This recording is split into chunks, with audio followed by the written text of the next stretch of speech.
Bonsoir à tous, merci de nous rejoindre sur la première. Dans l'actualité ce soir, c'est le grand soir pour les familles polynésiennes qui vont célébrer le réveillon de la Saint-Sylvestre différemment selon leurs moyens. Dans les foyers les plus modestes, on prépare le veau à la broche haricot dans une maison sans électricité depuis 28 ans.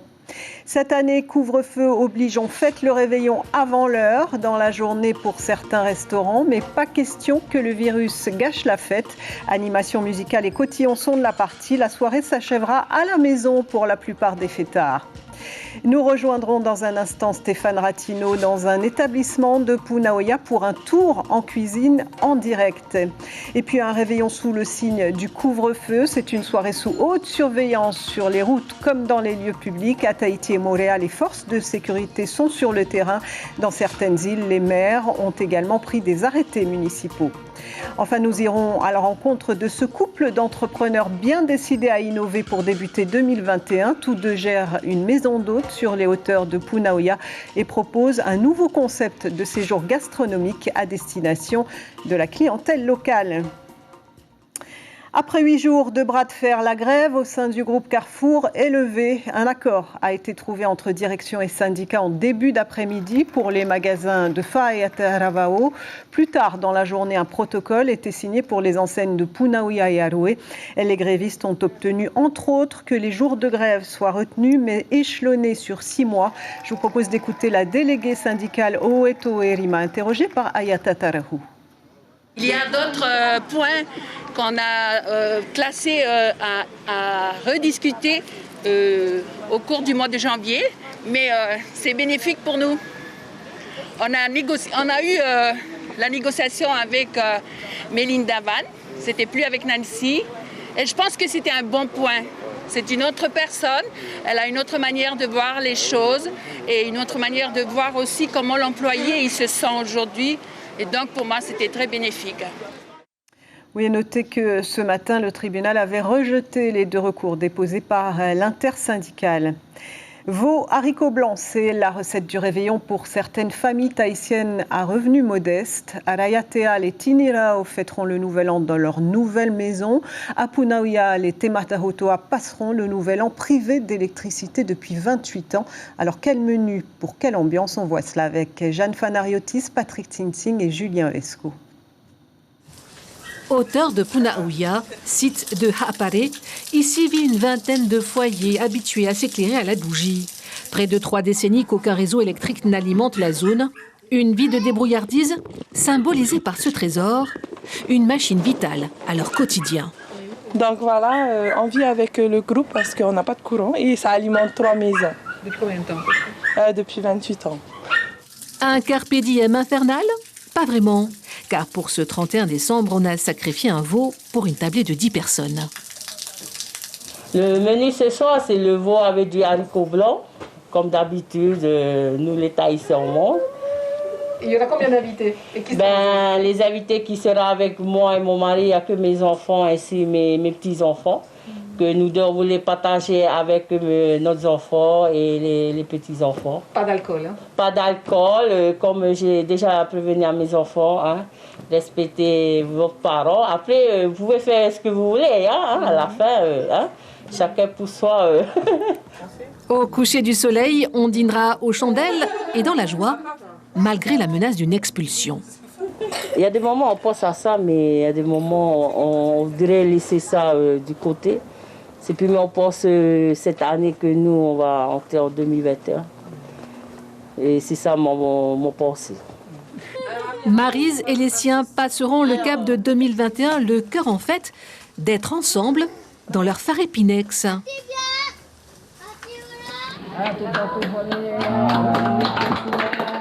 À Rayatea, ce dernier jour de l'année est synonyme de célébration pour Mama Imela. Après plusieurs années d'attente, cette mère au foyer de 12 enfants et 88 ans pénètre dans son nouveau logement, le 3e Fareo PH de Lille. Très content. Merci Seigneur. Voilà. Surtout pour ma maman, elle attend ça. C'est elle qui attendait la famille. Et vraiment la famille. Wow. Pas de menu gargantuesque pour la nombreuse famille, Mais une réunion extraordinaire, entourée de ses 40 arrière-petits-enfants. C'est son souhait à elle, à maman, de réunir tous ses enfants quand il y a des périodes de fête comme ça. Terminé le cabanon installé à titre provisoire dans la brousse, Imela dormira cette Saint-Sylvestre dans un vrai château. Oui, et avant les agapes, il y a les prières. Le rituel veut que les familles protestantes participent au culte pour célébrer la fin de l'année écoulée. C'est le cas à l'église de la paroisse d'Aroué, une cérémonie qui, exceptionnellement, couvre-feu oblige, prend fin évidemment avant minuit. Et nous sommes en direct avec le président de l'église protestante de Polynésie, François Pihaté. Bonsoir. Alors, bonsoir. Comment avez-vous organisé ce culte un peu particulier cette année puisqu'il se termine avant minuit? Oui, c'est dû au fait du Covid-19, quoi. Malgré ma demande au commissaire de prolonger jusqu'à minuit, mais je crois qu'on a compris la situation et puis on s'est mis en solidarité avec les patrons des restaurants et autres business qu'il faut sur le pays jusqu'à minuit, quoi, pour cette Saint-Sylvestre. Mais on communique avec eux. On communique avec eux et pour dire qu'on va rester avant 10h, on va rentrer tous à 10h à la maison. François Pihaté, l'année 2020 s'achève, elle a été très dure dans le monde entier. Quelle impression vous laisse-t-elle cette année ? Je crois qu'il y a beaucoup de leçons à tirer. Comme ça a été écrit dans la Bible, il y a un temps pour tout. Et ce temps-là est arrivé pour nous de changer beaucoup d'habitudes qu'on a de vivre ensemble. Et puis au niveau des temples et au niveau de l'église où, comme aujourd'hui, on n'ira plus à minuit. Donc ça a été écrit et c'est arrivé et on vit avec. Et en avançant tout doucement vers l'espoir que demain, le Covid disparaîtra du pays. Merci beaucoup François Pihaté d'avoir répondu à nos questions ce soir. Et avec le couvre-feu à 22h, impossible de fêter les 12 coups de minuit du Nouvel An dans un restaurant. Mais rien ne doit gâcher la fête. Alors restaurateurs comme clients, tous prennent leurs précautions et choisissent d'avancer l'heure de la célébration du réveillon. Reportage Suliane Favnek et Teiva Ribé. Dressage de table, finition de la décoration, on s'active dans ce restaurant de Pirée pour l'arrivée des clients. Cette année, on fête le réveillon avant l'heure, alors même que le soleil est encore à son zénith. Ça fait un peu bizarre de fêter le réveillon alors qu'il fait jour. Mais personnellement, ça ne me dérange pas de venir à partir de l'après-midi, à partir de 13h, de commencer à déjeuner tranquillement et puis de pouvoir profiter de toute l'après-midi et en bon citoyen de respecter le couvre-feu. À l'allure où on va, je ne pense pas qu'on va poursuivre quoi que ce soit. À 20h, c'est plié, c'est couché. Hein. Alors on profite maintenant, musiciens, effets de lumière, fumigène, tout est mis en place pour que chacun puisse s'amuser comme il se doit. On va clôturer quand même cette année, excusez-moi du langage un peu merdique de 2020. Et puis notre Polynésien, il a besoin de s'amuser. Il a besoin de faire la fête. On ne peut pas partir en voyage, si enfin en minime partie. Mais beaucoup quand même de nos Polynésiens restent à Tahiti et justement ils attendent de faire la fête. Et oui, je veux répondre à cette demande. Je veux faire en sorte qu'eux puissent s'amuser. Autre lieu, autre ambiance. Ici, la fête a déjà bien commencé. Orchestre local, dress code rouge, lumière nocturne. L'illusion est presque parfaite. On se croirait en soirée. On a prévu de profiter de cette journée, de rentabiliser cette journée malgré le couvre-feu. Et puis on compte bien s'amuser. C'est un jour comme les autres, mais c'est quand même le dernier jour de l'année. Finalement, on prend les choses plutôt avec philosophie. En inversant les habitudes, on sort la journée, on poursuit le soir à la maison. On commence très tôt et jusqu'à pas d'heure. Après, c'est vrai que pour ceux qui ont des enfants comme ma copine, et avec qui on fait toujours le réveillon avant parce que justement on doit s'occuper des enfants, etc. C'est pas mal. On a pris nos précautions jusqu'à minuit, 22h et après on fait la fête à la maison. La Covid aura chamboulé les programmes, mais n'aura pas eu raison de ce réveillon. Pas question que le virus nuise à la fête, même si elle risque de se terminer plus tôt que d'habitude. Et l'on rejoint tout de suite Stéphane Ratino à Punaoya. Bonsoir, vous êtes dans la cuisine d'un restaurant de la côte ouest. Comment célèbre-t-on cette nouvelle année avant l'heure dans cet établissement, Stéphane ? Caroline, on est même sorti de la cuisine. Bonsoir pour être sur la terrasse. Derrière nous, la plage. On devine au loin le mont de Moorea qui se dessine dans la nuit. Il y a du monde ce soir. 80 personnes rassemblées dans cet établissement connu de la place avec des consommateurs, des clients qui ont voulu fêter cette nouvelle année avec un petit peu d'avance. C'est un petit peu le côté curieux de cette année puisque, évidemment, à 22h, ce sera fermé. Jacques est là, il est venu avec la famille. Bonsoir Jacques. Bonsoir. C'est incontournable pour vous que de fêter le 31 décembre, même si à 22h on est à la maison? Oui, bien sûr, bien sûr. Surtout, c'est le moment de soutenir tous ces commerçants qui ont passé une année très compliquée et on est là avec eux à fêter ensemble et j'espère qu'on vient passer un très bon moment ce soir. C'est une atmosphère étrange, elle est relativement sage habituellement, c'est les cotillons, c'est le DJ, etc. C'était prévu. Ça vous convient cette atmosphère un petit peu, j'allais dire, nuancée, chic? Oui, bien sûr qu'on aurait préféré danser et passer la nuit ici à boire et côtoyer tout le monde et surtout le manque de la possibilité d'enlacer les gens et d'embrasser les gens. Il est évident que c'est pas simple. Bon, alors ça va, le mât, ça vous convient pour l'instant? Le palais est ouvert et plein de gourmandises? Ouais, le mât, comme on dit chez nous, Aïta Toué. Merci Jacques et bonne année puisque déjà on peut se la souhaiter quasiment à 22h avec l'ensemble de la famille qui est là. Bonne soirée à vous. Eh bien on va rejoindre tout de suite Bénédicte, la patronne. Alors Bénédicte, bonsoir. C'est une soirée particulière pour vous qui gérez depuis de nombreuses années des établissements de restauration? Très particulière effectivement puisque c'est la première année où le nouvel an s'arrête à 22h, donc il a fallu annuler le feu d'artifice. Un DJ international qu'on devait faire venir du Canada, et effectivement on a annulé aussi. Mais bon voilà, on a quelques clients, on a 2 fois moins de clients, 3 fois moins. C'est l'obligation puisqu'on se doit de recevoir. Ici on est à l'extérieur, donc il n'y a pas de souci de distanciation. Voilà, moi, je pense vraiment à mes confrères, à mes consoeurs, parce qu'on a de la chance d'être à l'extérieur et pouvoir mettre beaucoup plus de clients que donc on n'est pas voilà malheureux. La bonne nouvelle pour vous, on va conclure, c'est que votre mari travaille également dans la restauration, que ce soir à minuit, vous serez ensemble depuis de très nombreuses années pour vous dire belle heureuse année. Oui, pour la première fois, donc ça c'est que du bonheur. C'est vrai, de me retrouver seule avec lui, ce sera vraiment que du bonheur.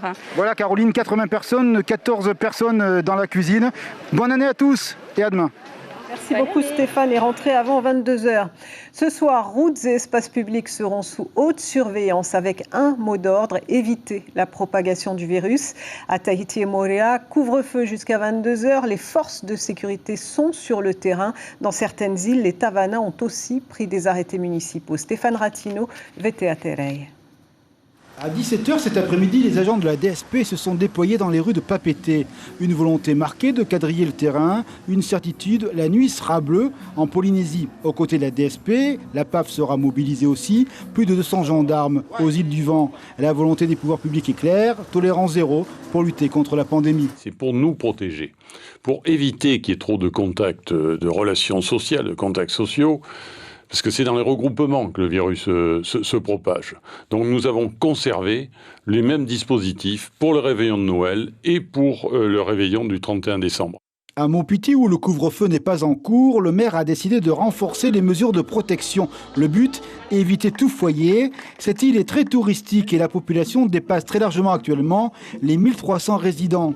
Cette année, pas de porte-à-porte comme sur ces images pour la bise de l'an 9. Il faut comprendre qu'on ne peut pas faire ça exceptionnellement cette année. Il faut laisser l'année 2020.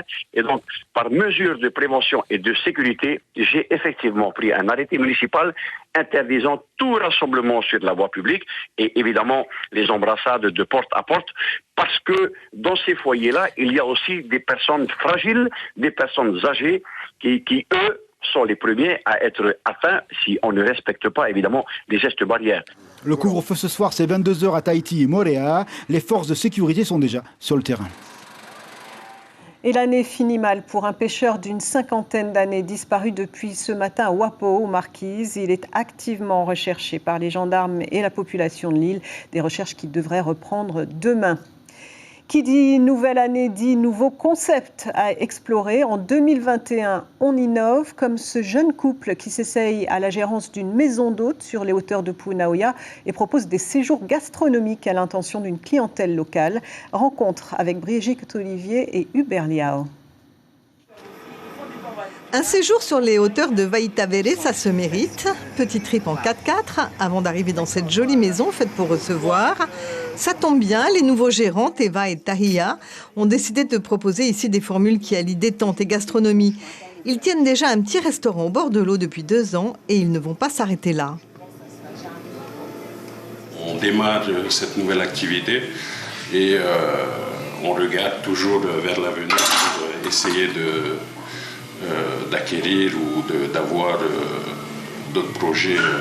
Voilà. Depuis qu'on s'est rencontré avec Teva, on s'est rendu compte que notre couple matchait bien dans le business, dans les affaires. Et oui, des projets, on en a, mais des tas. Maintenant, on priorise et on essaye de voir ce qui est faisable. Et voilà, oui, on a d'autres projets. Et effectivement, ces deux-là étaient faits pour se rencontrer et bâtir ensemble. Lui s'occupe de la cuisine. Je vous laisse découvrir. Elle de la décoration dans cette maison qui compte 3 chambres d'hôtes aux petits détails soignés. Chacune évoque un archipel recréé dans cet endroit un peu particulier. C'est ce qu'on recherchait vraiment. Être pas loin de tout et isolé à la fois. Et c'est ce qu'on recherchait. Donc on a gagné, quoi. Lui a vécu une 20aine d'années en métropole où il a fait l'école hôtelière de Paris avant de revenir s'installer définitivement en Polynésie en 1995. Bien qu'exilé heureux, il souhaitait revenir à Tahiti. Passage de 13 ans dans les cuisines de la présidence où il a servi 3 présidents polynésiens, puis l'envie de se mettre à son compte sur son île. Ça représentait nos origines, ça représentait nos vacances puisqu'on venait tous les 4 ans en vacances en Polynésie.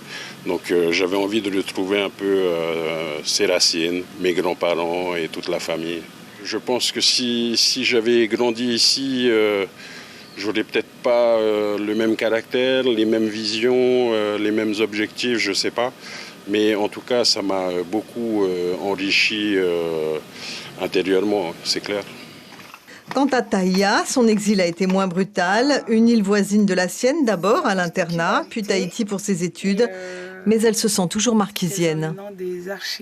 J'ai, comme tout marquisien, la fierté d'appartenir à une culture, appartenir à un groupe, mais qui ne vit pas forcément dans son milieu, donc les Marquises. Mais j'avoue aujourd'hui que je suis une fille des Marquises, mais qui aime vivre à Tahiti parce que c'est beaucoup plus développé, on a beaucoup plus de possibilités et de s'épanouir et de s'exprimer aussi, quoi. Vous pensez qu'un jour vous retournerez chez vous? Oui, je pense que mes derniers jours seront chez moi. 2 employés viennent les seconder de temps en temps et ils ont gardé leur premier snack. Le carnet de réservation pour les 2 établissements est bien rempli. De quoi leur donner l'envie de continuer à se développer et à parier sur leur avenir commun à Tahiti. Espoir pour cette nouvelle année. Ainsi s'achève cette édition dont je vous rappelle la principale information. La grève au sein du groupe Carrefour est levée. Un accord a été trouvé entre direction et syndicats en début d'après-midi pour les magasins de Fa et Taravao. Plus tard dans la journée, un protocole a été signé pour les enseignes de Punaoya et Aroe.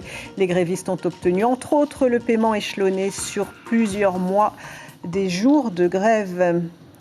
C'est la fin de ce journal. L'info continue sur Internet et en matinale radio. Demain soir, vous retrouverez Brigitte Olivier. Merci aux équipes techniques qui nous ont accompagnés cette année.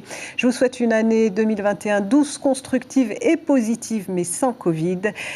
Que votre réveillon soit pétillant comme ces images du feu d'artifice tiré à Sydney en Australie. Très belle soirée.